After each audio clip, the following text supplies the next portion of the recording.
How to log in into Kudos Employee Portal. Hello everyone, welcome back to our channel. Today in this quick tutorial, I'll guide you through the step on how to log in into Kudos Employee Portal. So let's get started. First of all, open your preferred web browser. In the address bar, type in Kudos Employee Portal and hit enter. Click on the first link in the search result. On the Kudos homepage, click on the login button at the top right corner.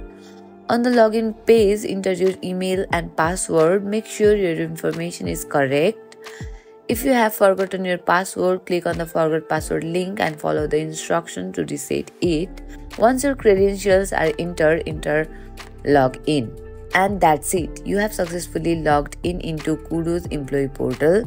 From your dashboard, you can view and give kudos, track performance and engage with your team. Thank you for watching the video till the end. Hope you like the video. If you like the video, don't forget to subscribe our channel for more tutorial like this. See you on the next video.